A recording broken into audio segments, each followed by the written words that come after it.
Ho, ho, ho!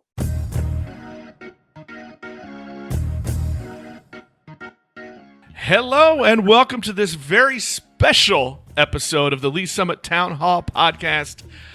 I am Nick Parker with Link to Lee Summit, and this is my co-host, cohort, catsuit wearing guy, Jason Norbury. Oh wait, let's not underestimate the power of the coordinated tie to go with that today. I've upgraded from the pod this week, so I am super excited about this special episode, Jason.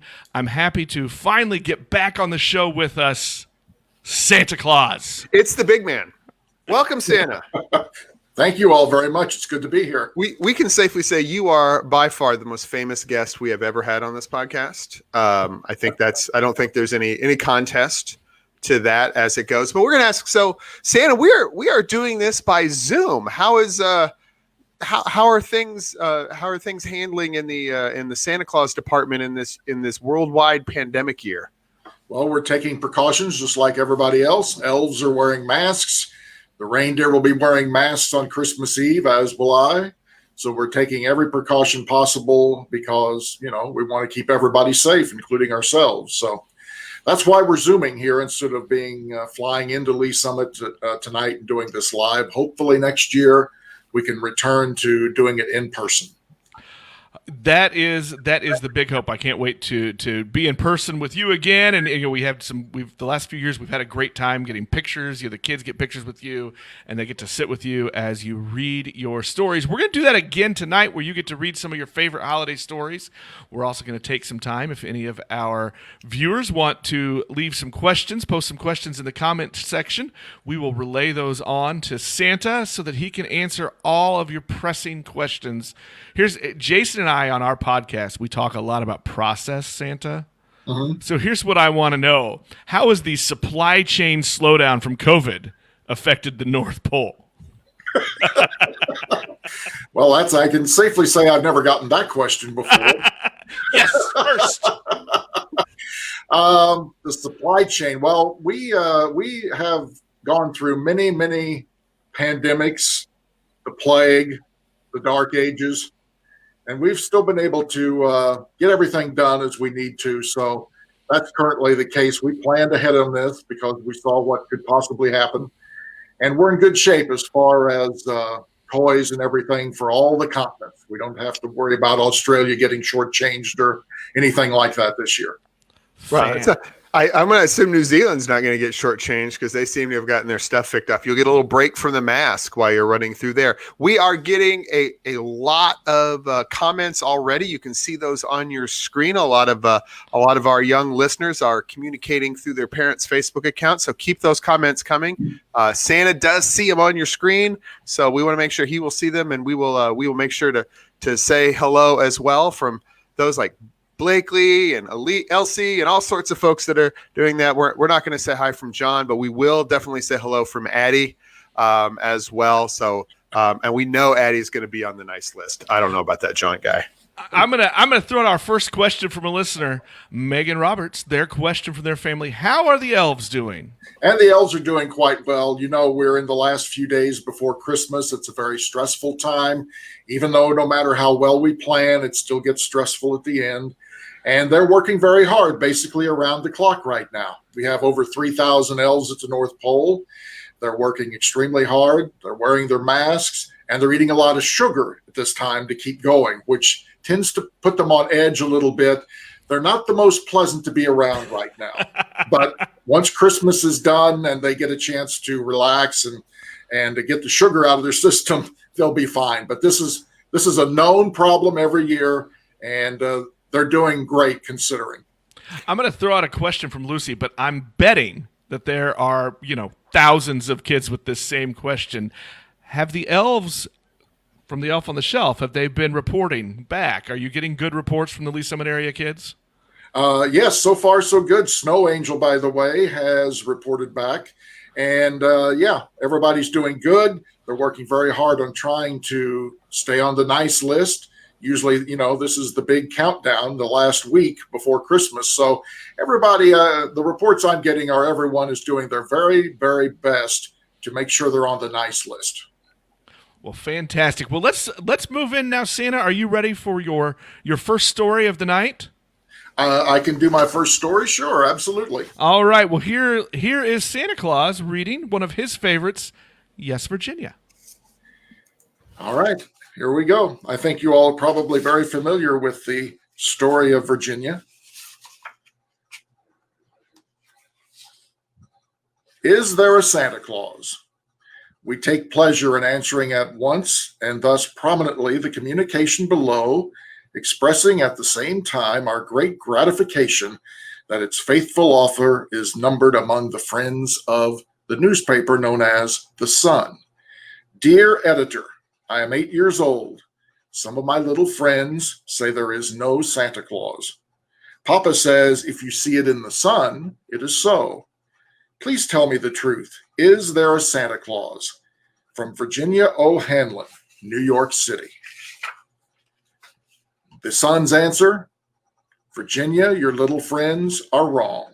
They have been affected by the skepticism of a skeptical age. They do not believe except what they see.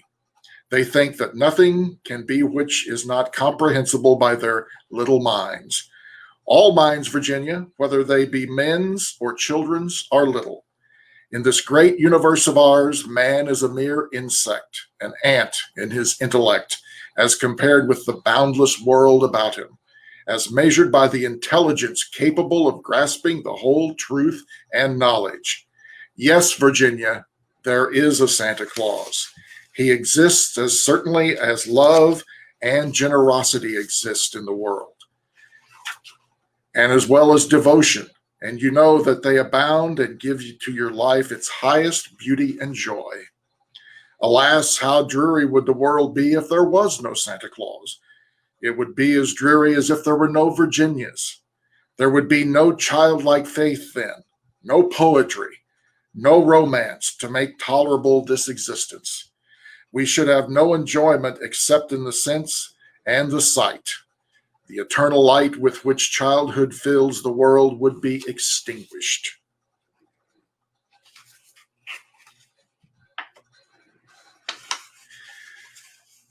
Not believe in Santa Claus? You might as well not believe in fairies. You might get your papa to hire men to watch in all the chimneys on Christmas Eve to catch Santa Claus coming down.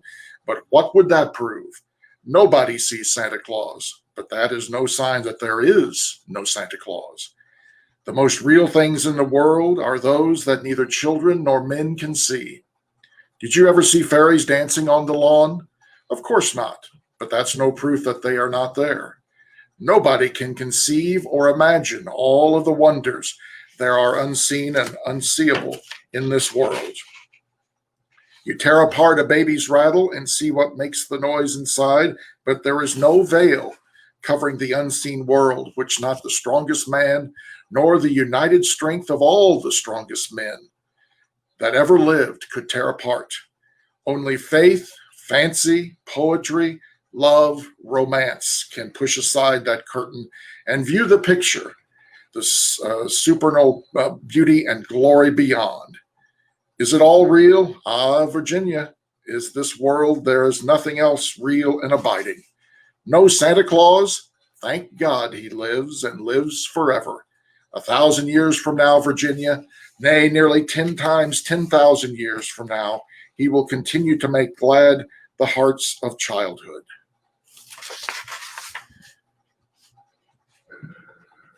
And that is the end. One of my favorite stories written many years ago. And the answer to that question from Virginia O'Hanlon supplied by the editor of The Sun, Francis Church.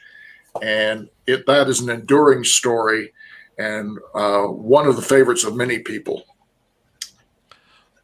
Well, thank you, Santa, for starting that off. That is one of my favorite stories as well for the holiday season. Maybe just because I like anything to do with newspapers, but it might be. Before we get going, I want to thank our sponsor for this event tonight, Budget Blinds of Lee Summit. Our friends there in downtown Lee Summit. They are fantastic community partners and partners of this podcast and of this Santa event that we try to do every year. So thank you to the Stoddards and Budget Blinds of Lee Summit. And a quick reminder to everybody, too, there'll be a link.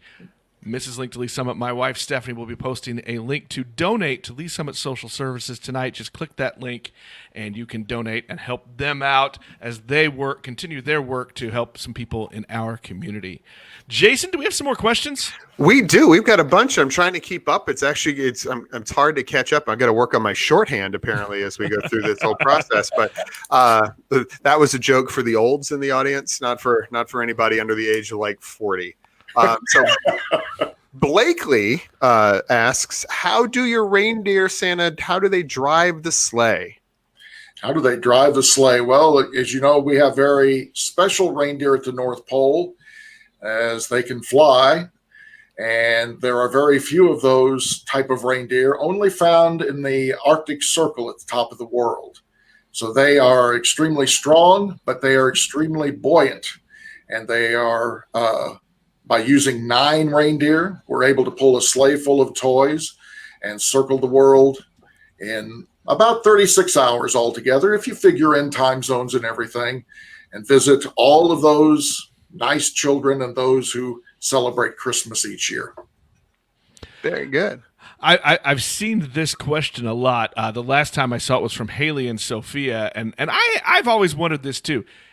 Do you have a favorite cookie, or do you just love them all? Well, as you can probably tell by looking at me, I'll eat pretty much any cookie you set in front of me.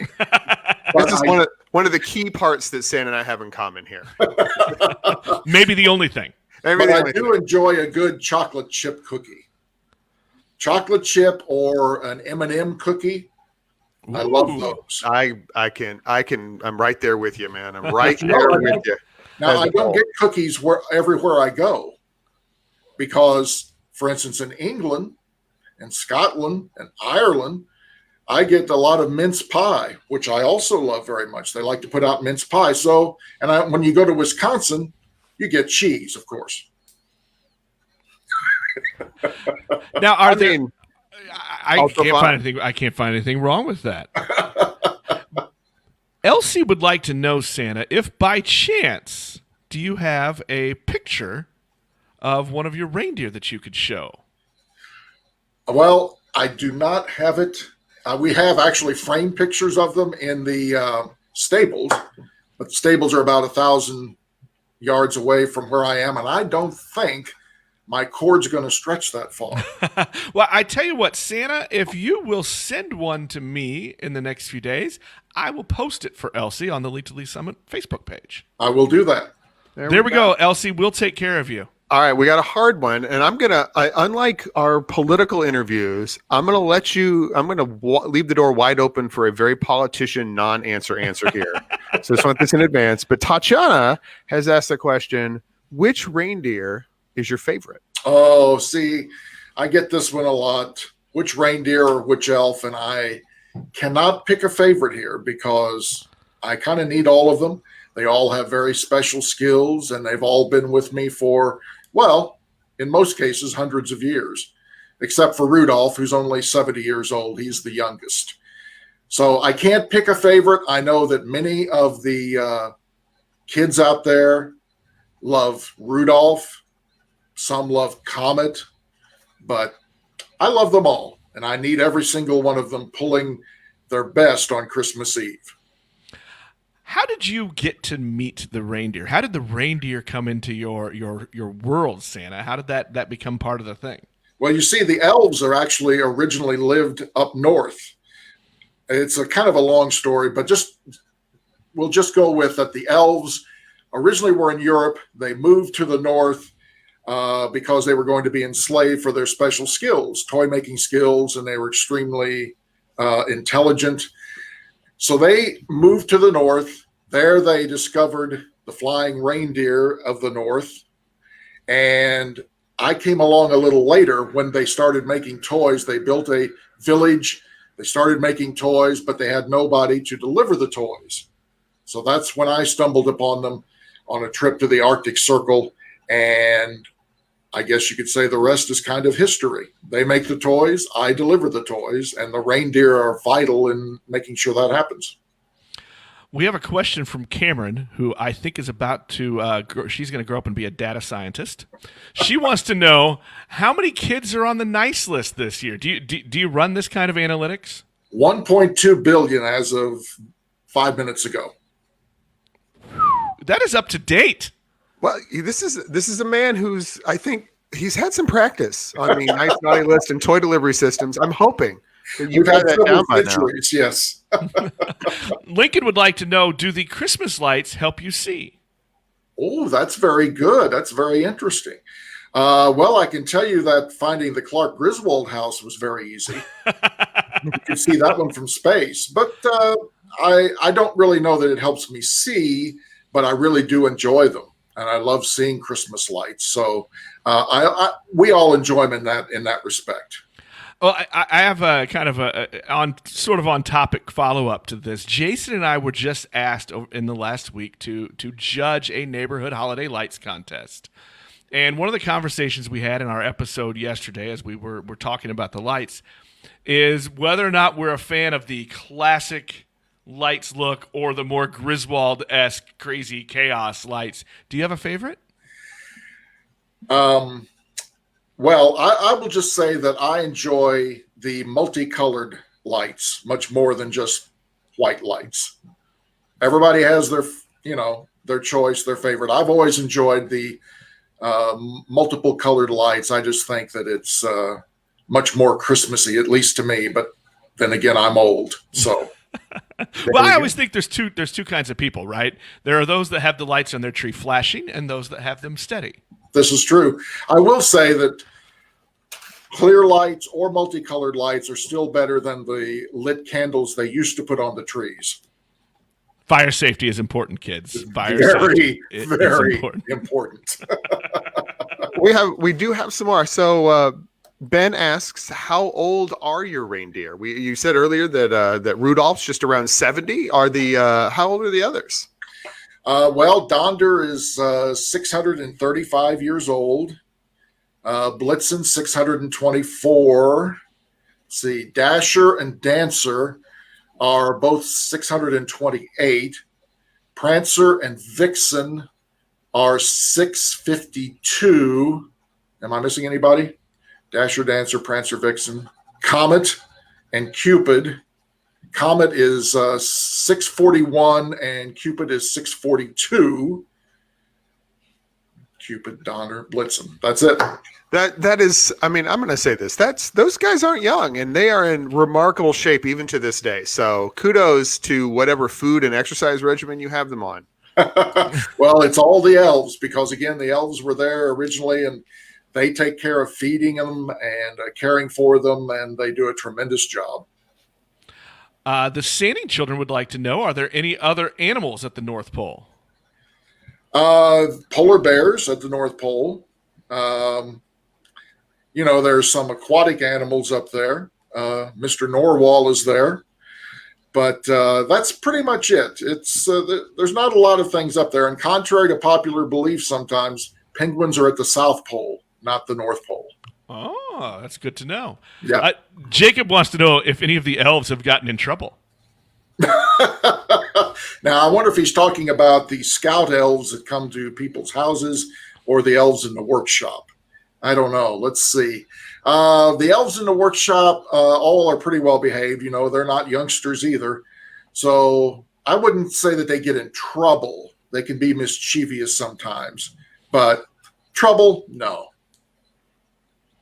I'm going to pass on one more question, and I've seen a few versions of this one, so and I apologize that I didn't write all of the names down, but there have been a lot of questions about elves and their ability to fly.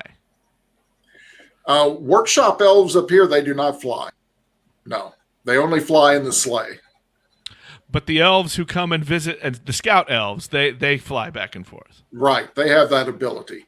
But the toy-making elves, they do not. They actually don't really like to fly that much. They like to stay grounded, I guess you could say. I like this one from Meredith. Our elf is quite messy sometimes. Do you tell them what to do each night? I have nothing to do with the messiness. No, they never share that with me. That's what we call that's plausible deniability. That's right. That's right. Santa, that's excellent. So yes, if your elves are acting up, creating messes or something like that, limit their sugar intake. That will help immensely. We're going to do one more question before we go to your next story, and this is a question from Tegan. Santa, she wants to know what your favorite color is. My favorite color, actually, it's blue. I wear a lot of red. I like green, but blue is my favorite color. You know what? I agree with you, Santa. I guess you do too. Yes, absolutely. All right. Well, Jason and I will pull off the screen here for a little bit and let you get to your next story. I believe you told me this was going to be The Legend of the Christmas Tree. That is correct. All right. The Legend of the Christmas Tree. There once was a very poor woodcutter who lived with his family deep in the forest. On Christmas Eve, they sat down to dinner when they heard a knock at their door. There stood a child in torn, ragged clothes, pale and very hungry. The woodcutter invited the child in for food, even though they did not have that much to share, and they gave him a bed to rest in. The woodcutter and his family prayed to God, thanking him for a warm and safe place to live. Early in the next morning, they woke to the most beautiful singing they had ever heard. They went to the window and they saw the orphaned child standing with a choir of angels singing a lovely Christmas carol. The child was no longer wearing the tattered clothing, but dressed in a magnificent robe surrounded by a glowing light. When the child saw the woodcutter and his family, he said, "I am the Christ child. I have received your kindness, and now this is my gift to you." He then broke a branch from a small fir tree and planted it, while telling them, "From this day on, this tree shall bear fruit at Christmas, and you shall have plenty, even during the cold winter." As they stood listening, the branch grew into a beautiful tree covered with golden apples and silver nuts, and that poor family was never in need again. The end. Excellent story. And we want to take a second just to thank our sponsor again, Budget Blinds, for, I know all of you are disappointed I didn't yell that out as our ad reads during the podcast, but for sponsoring this and helping us bring Santa to everyone as best we can on Zoom at this point. So, and again, to remind everyone that we are also hoping to generate some donations for people who have needs this holiday through Lee Summit Social Services. I'm sure that Mrs. Link to Lee Summit will be happy to post that link again in the comments for those who want to find it. And there it is on your screen as we speak. You can click that. I'm gonna tell a secret, Santa. During your story, I went and donated to Lee Summit Social Services. So there we do have some more questions. We have a question. Have you ever been seen by children, like on Christmas Eve in person? Well, if they did see me, it was just a glimpse. Now, many children have sworn that they have seen me, and many have sworn that they have heard me. They may have heard the reindeer, but very few, I think, have ever actually gotten a really good look at me. Maybe a glimpse, a flash of red. We're moving very fast on Christmas Eve, even me. So they might have gotten a glimpse, but not a really good look, no. How fast are you flying? Well, here's the thing. As far as Christmas Eve is concerned, we are blessed with the ability once a year to have time slow down to allow us to make our rounds. And as I was told in the beginning by the ancient elf when I began this mission many, many years ago, time and darkness travel with you. So we are always assured that we will finish on time. It doesn't change for people that are in their homes, anybody else, but for us, it does. And we are just very fortunate to be able to have that happen to allow us to make all of our rounds on Christmas Eve. So we're not flying at the speed of light or anything like that. It may seem that way to you all, but not to us. I don't know. I was really hoping for a special relativity breakdown, Santa, but I appreciate that that you're not that. Perhaps that may be a niche thing just for me as a whole. We have Megan has promised, or Megan and her family have promised to leave you a cookie this year with blue icing in honor of your favorite color. So I just wanted to pass that along, and there you can see that on screen as well. Very good. I love that. Yes, icing, no icing, doesn't matter. I'll still eat it. But blue icing, I love that. Thank you so much. We have a question from the McCarthy family here, Santa. Do you remember Slogo, the talking tortoise? Actually, I do, yes. Many years ago, Slogo was very popular. And in some ways, I think more for toy collectors, he still is. I think they made a second edition of Slogo, and it was much better than the first one. The first one didn't last that long, but they improved the manufacturing process on the second version. So yes, absolutely, I do remember Slogo. On screen, we have another question from Elsie. She wants to know, how do you visit the houses that don't have chimneys like her Grammys? Well, I do have what is called, you probably have heard it called Santa's Magic Key, but it is a key that the elves made many years ago, and it does contain magic and allows me to enter through the front door like normal people. But I still use the chimney, though, when I can. I think this is a question from a concerned parent, Ryan Yeager. He says, is Amanda Yeager on the nice list? Also, it's her birthday tomorrow. Hello, Amanda. Happy birthday to you, and I have a very Merry Christmas. I can't divulge publicly people's status on the nice list. Can neither confirm nor deny. But Amanda's been very good this year. Lindsay asks, what kind of treats should you be are best to leave you on Christmas Eve, and should they leave any treats for the reindeer? And apparently there's some concern here. They just moved, so they want to make sure that you're able to find them. Yes, we get those concerns every year about new houses, or they're going to be at a relative's house for Christmas, and they're very concerned that we won't find them. But I don't believe we've ever missed anyone. I could be wrong, but I don't think so. And yes, we are very aware that you are living in a new house, and do not be concerned about that at all. I love this question from the Hopke family. What's the favorite toy you've ever delivered? Oh my goodness, that's amazing. I don't know. There are so many. I will go with many years ago. The request for the toy was actually not a toy at all. It was actually a bell from my sleigh. And so that was delivered. And I thought that was one of the most special gifts ever. That's a good one. All right. So Shannon asks, do you get cavities, or do you worry about your dental health with all the cookies and treats that you get on Christmas Eve? No. Dr. Isthmus is our dentist here at the North Pole, and we get regular checkups. And contrary to popular belief, I don't eat cookies 365 days a year.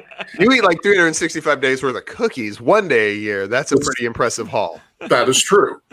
But no, we have very good dental care. So no, I have all my teeth, and thank goodness. The Phillips family wants to know how Mrs. Claus is doing and what she's doing. Mrs. Claus right now is up working on a database for the workshop for 2021. And you thought all she did was bake cookies, didn't you? Wrong. We know behind every good man is a woman who has supremely organized him. She is, yes. And on top of it, so. She's a computer whiz. She's very good with databases and doing everything like that. And there have been a few years where I've been ill or threw my back out that she actually delivered the toys. She can do a lot of things. Never underestimate the magic of the entire Claus family. and I apologize. I lost the name from this one on the scroll, but there was another question that I liked. Do you have a favorite Christmas carol? Actually, I do. I like Bing Crosby's White Christmas. I've always loved that song. Fantastic choice. And when that plays, you know it's Christmas time. Absolutely. Well, Santa, why don't we go to your next story? Okay. And while he is reading, please feel free to click that link and donate to Lee Summit Social Services while we're doing that. Santa will now be reading one of the favorites, Polar Express. Yes, this is going to be a little bit longer, so settle in, everyone. Well, you can keep those questions coming, and we'll follow up with those at the end of the story. Yes. On Christmas Eve, many years ago, I lay quietly in my bed. I did not rustle the sheets. I breathed slowly and silently. I was listening for a sound a friend had told me I'd never hear, the ringing bells of Santa's sleigh. There's no Santa, my friend had insisted, but I knew he was wrong. Later that night, I did hear sounds, though not of ringing bells. From outside came the sounds of hissing steam and squeaking metal. I looked through my window and saw a train standing perfectly still in front of my house. It was wrapped in an apron of steam. Snowflakes fell lightly around it. A conductor stood at the open door of one of the cars. He took a large pocket watch from his vest, then looked up at my window. I put on my slippers and robe. I tiptoed downstairs and out the door. All aboard, the conductor cried out. I ran up to him. Well, he said, are you coming? Where? I asked. Why, the North Pole, of course, was his answer. This is the Polar Express. I took his outstretched hand and he pulled me up aboard. The train was filled with other children, all in their pajamas and nightgowns. We sang Christmas carols. We ate candies with nougat centers as white as snow. We drank hot cocoa as thick and rich as melted chocolate bars. Outside, the lights of towns and villages flickered in the distance as the Polar Express raced northward. Soon there were no more lights to be seen. We traveled through the cold, dark forests where lean wolves roamed and white-tailed rabbits hid from our train as it thundered through the quiet wilderness. We climbed mountains so high it seemed as if they would scrape the moon, but the Polar Express never slowed down. Faster and faster we ran along, rolling over peaks and through valleys like a car on a roller coaster.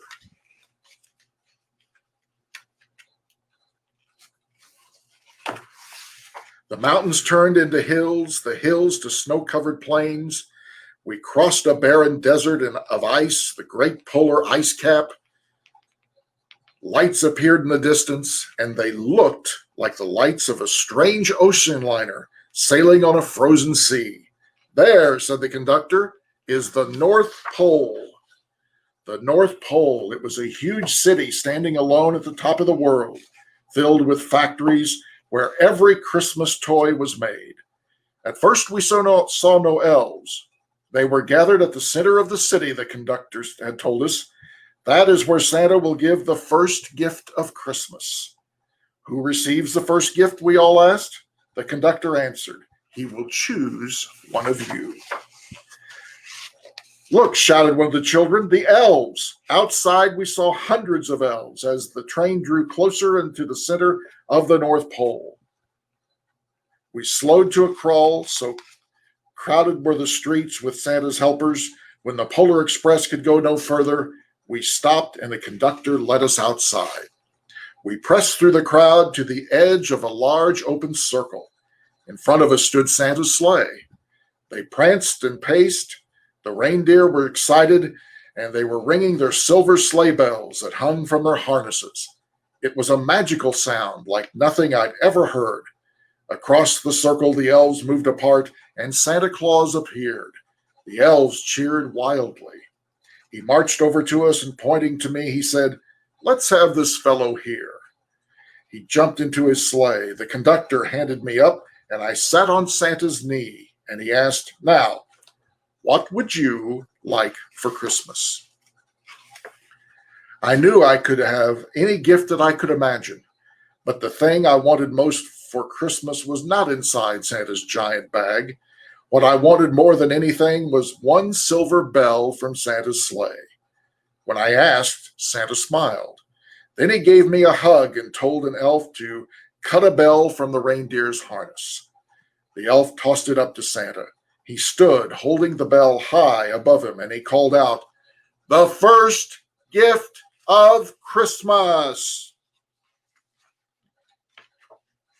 A clock struck midnight, and the elves roared their approval.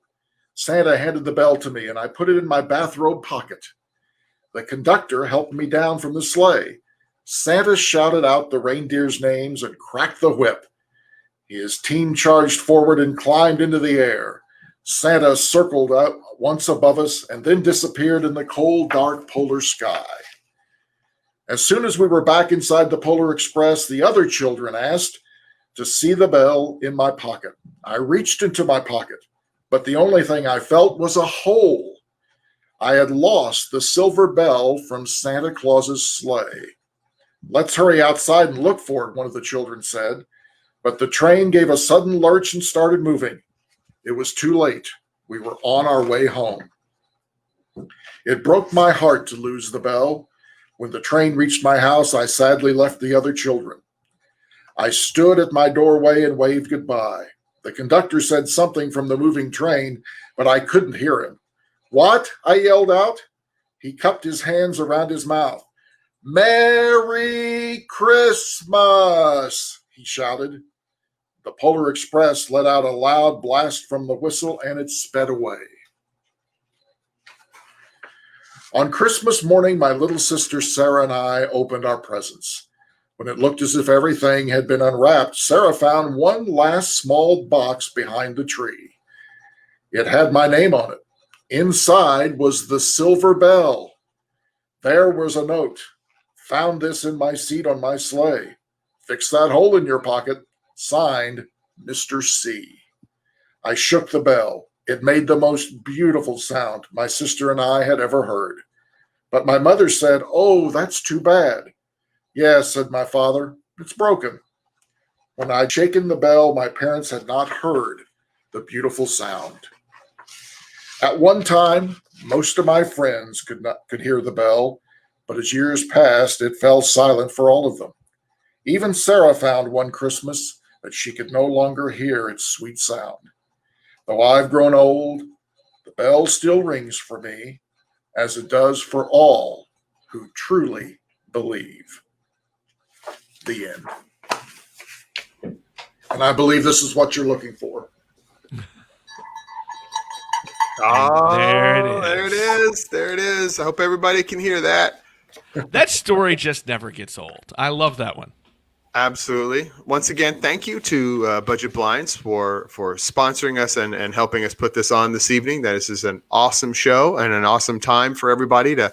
And I know it's a challenge this year to get out and interact and get in person. So it's great that we can do this thing. We do have more questions. A bunch of them came in.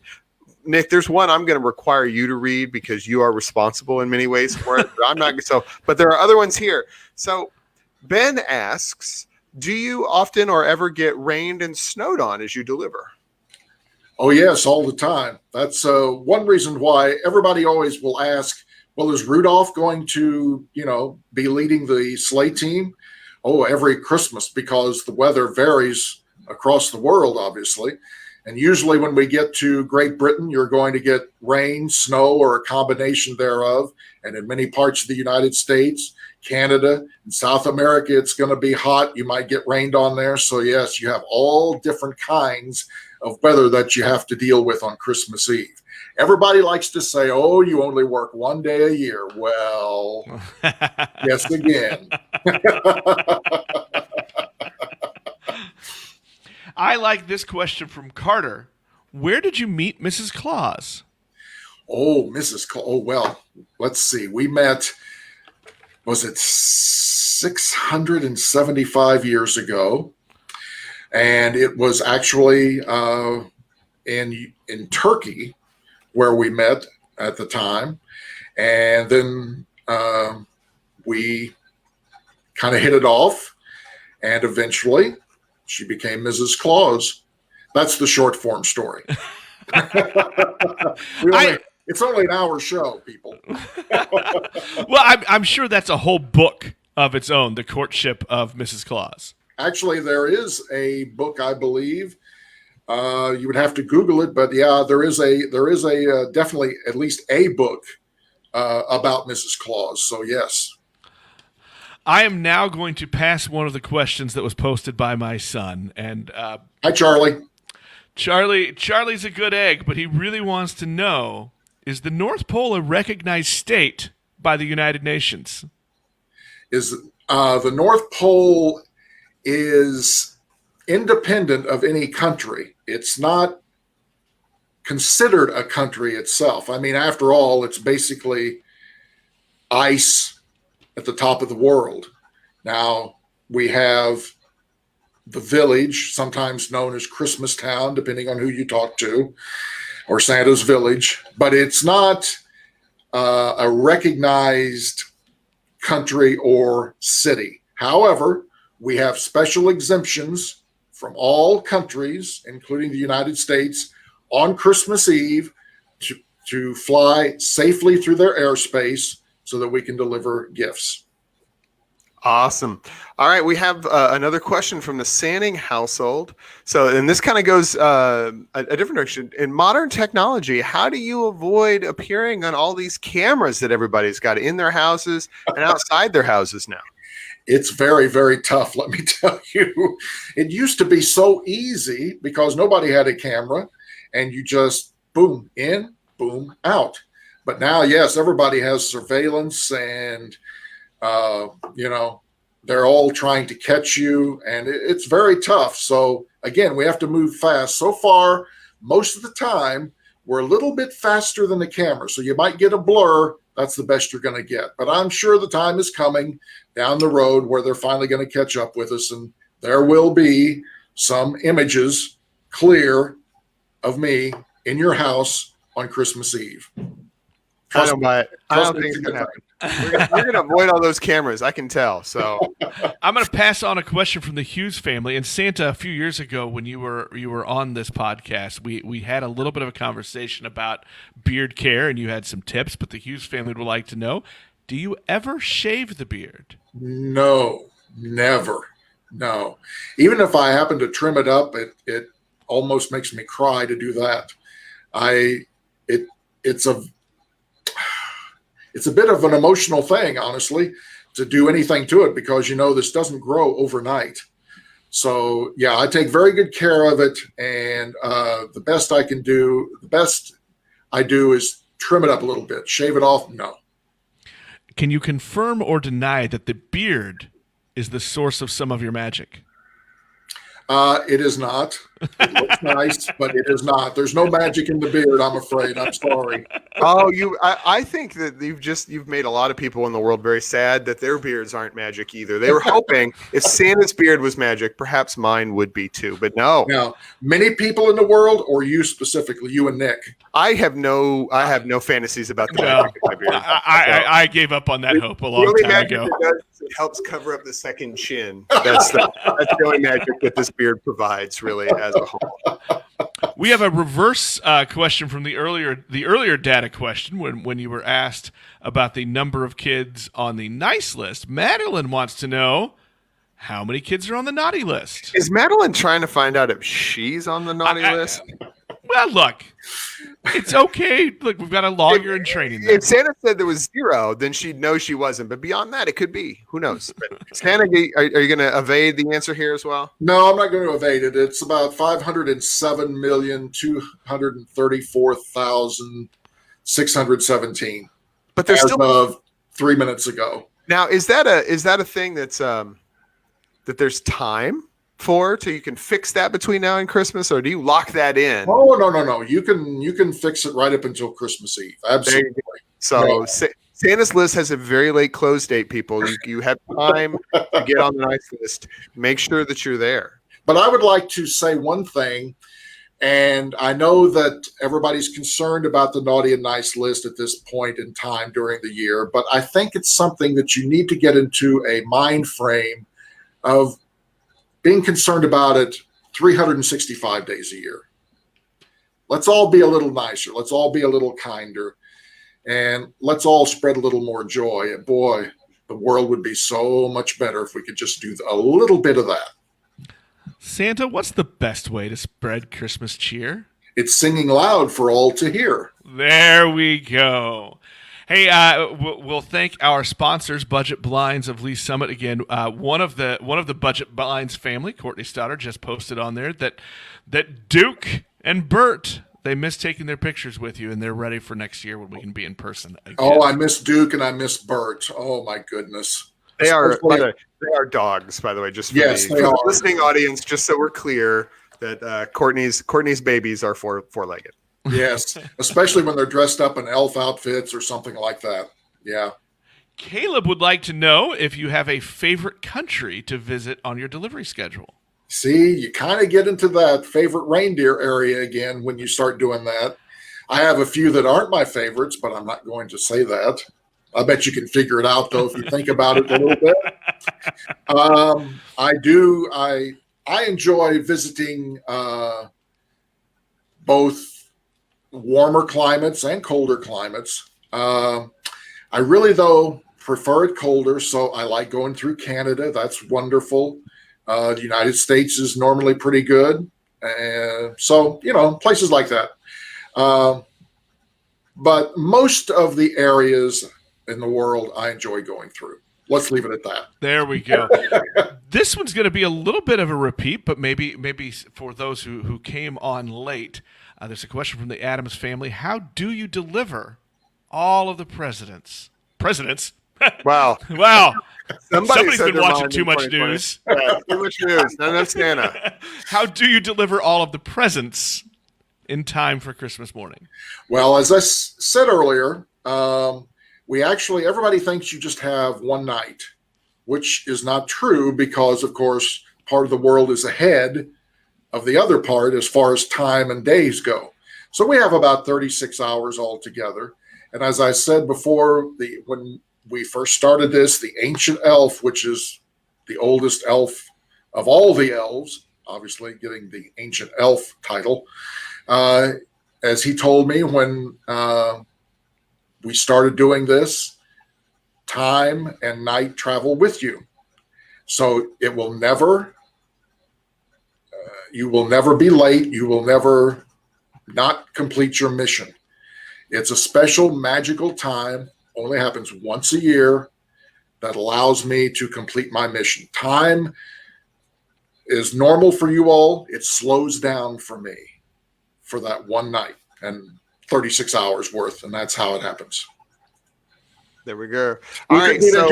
We could get into the whole space-time continuum thing, but that's a whole show. That's a whole different podcast than what we're all about. Lucy, this is a 101 class. That's a different level. Right. Lucy wants to know the name of the elf that is behind you on your desk. Oh, that is Marmalade, the elf in training to become a workshop or a toy making elf. And Marmalade is currently observing the Zoom call tonight because Marmalade's not really familiar with Zoom calls, so had a little bit of curiosity. So I allowed Marmalade to be in on the call tonight. I'm going to remind everybody that we are taking donations for Lee Summit Social Services during this event tonight, so please click that link. We've seen it scroll across the screen. It's in the comments section. Give it a click and help Lee Summit Social Services continue their mission to help people in need in our community. Before we get to your next story, Santa, this is a question I've seen a few times. I think we all wonder this one. What are you doing in the off season? Do you really like to go to the beach? How are you making sure things keep going, but you also get a little downtime? No beaches. Nobody wants to see this in a Speedo. I enjoy. We're body positive here, Santa. I don't know. I think it's fine, but I understand your concern. Christmas Day, I sleep a lot while everyone else is celebrating, playing with their new toys, and I'm looking at you, Nick. I like to sleep a lot Yeah. and rest up, and it will take probably about a month to recover from all of the toy making and the crush of the Christmas season, and then we start planning for next Christmas, but at a much slower pace. So no beaches or anything like that. If I had my choice, probably a mountain cabin somewhere with a little snow on the mountaintops. Now, that would be my idea of a good time. I'm with you, Santa. That sounds fantastic. That's it. All right. So one more question before our last story from Megan.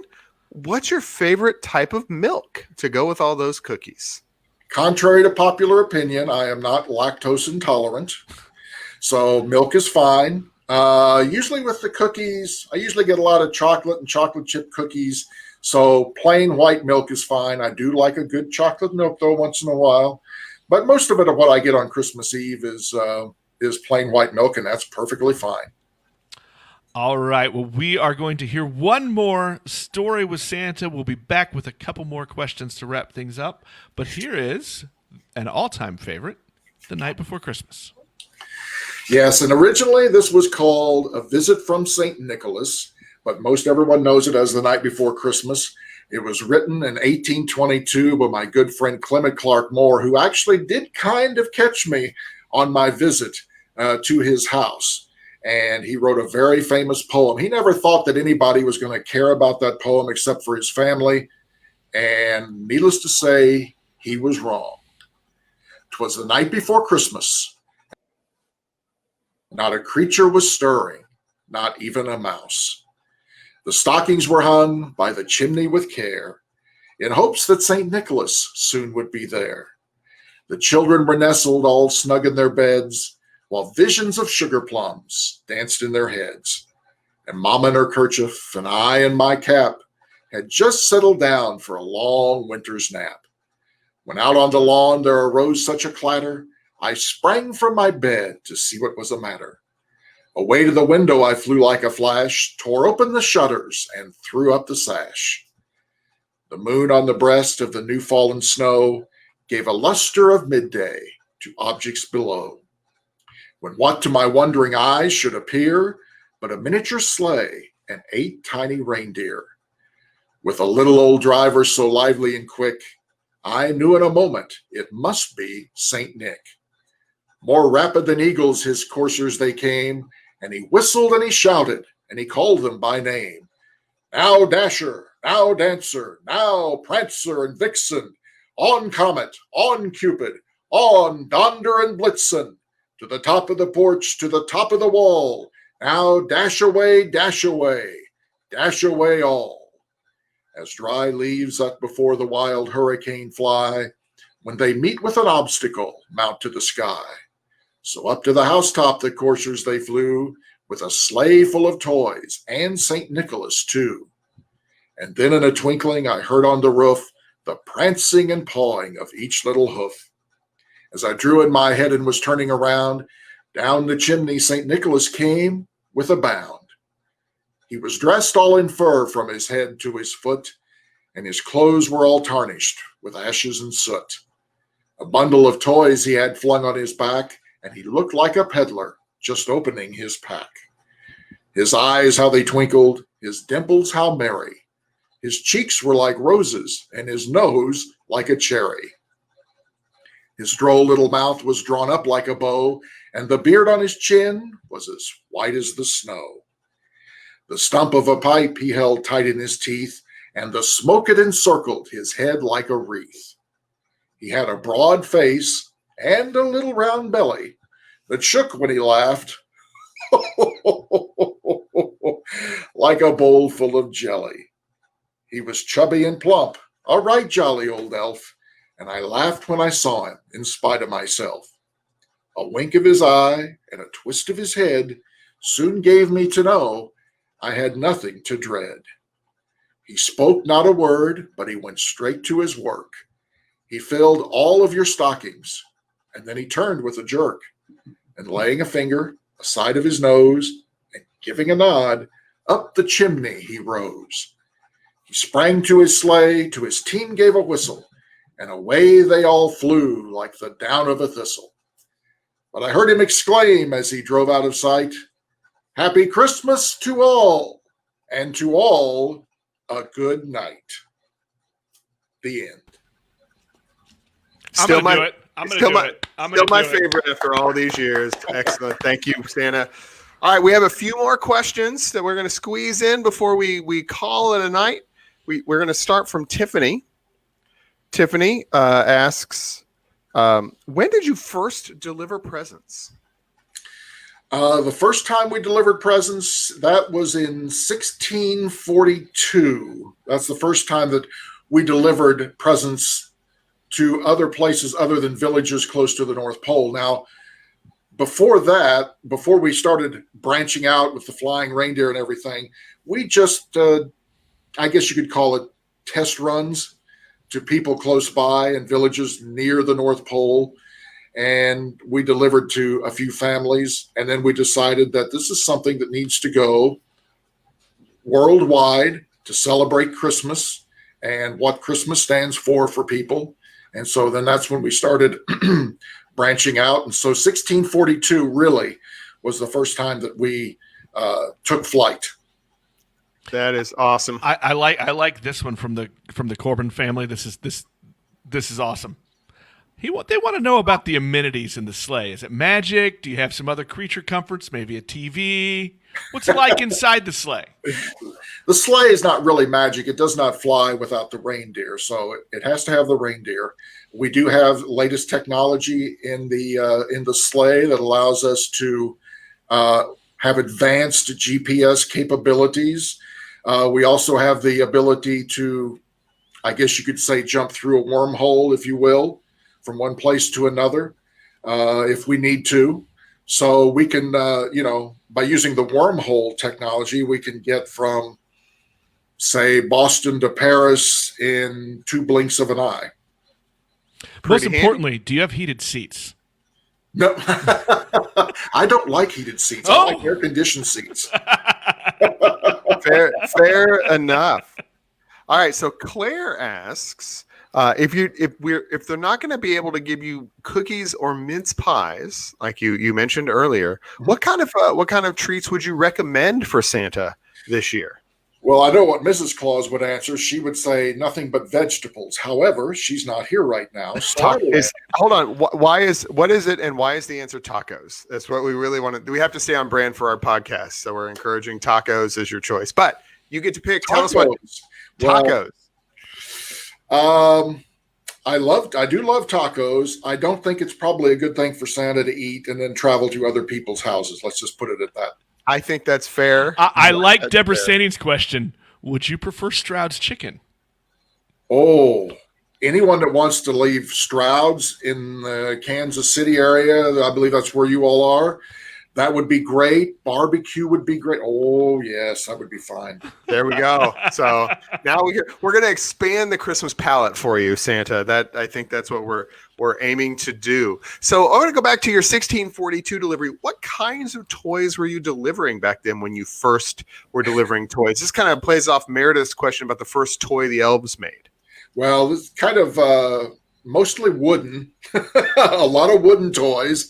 And the majority of them at that time were actually hand carved. They're really now worth millions of dollars, of course, because you can't find hand carved toys like were made back then anywhere. So most of them were wooden, hand carved, or they were like the heavy metal, like stagecoaches and things like that. And a few stuffed animals also. We had teddy bears and things like that. Well, Santa, I'd have just a few more questions here as we wrap things up. The first one is this, and Jason and I usually like to ask this question when we have political candidates on, but I think this is important. It's for our brand, but it's also something that people need to know. Look, Santa's approval rating is higher than any politician we could name. Well, that's true. We're going to go with this. That's good. Santa, if Jason and I were to put 2 plates on the hearth for you this year. Oh, you're doing it. One had burgers and one had tacos. Which one are you picking up? I'm going to look. If it was just one house stop, I'd probably eat the tacos, but it's not. I have to get around the world. It's going to have to be the burgers. I'm sorry. I'm sorry for whichever one of you guys I insulted. That's all right. Look, if there is any guest we have ever had on this podcast who can get away with answering burgers even for a second, it's Santa Claus. It's the one. Like Matt Sanding tried burgers, and bless him and his organization for all the good they do. You can still donate to Lee Summit Social Services even after we're done. But he can't get away with saying burgers without an endless pile of trouble being heaped upon him forevermore. But you, Santa, you can go burger anytime you want, and we're going to go with you because you are Santa Claus. Thank you guys so much. Just a quick word, if I could. I know we're about out of time. Just for Budget Blinds, for stepping up and doing things like this. I know that they are a big supporter of Lee Summit Social Services and a big supporter of you guys as well. And they do wonderful things. The family of Budget Blinds, great people, wonderful people. They have obviously great dogs that I love very much.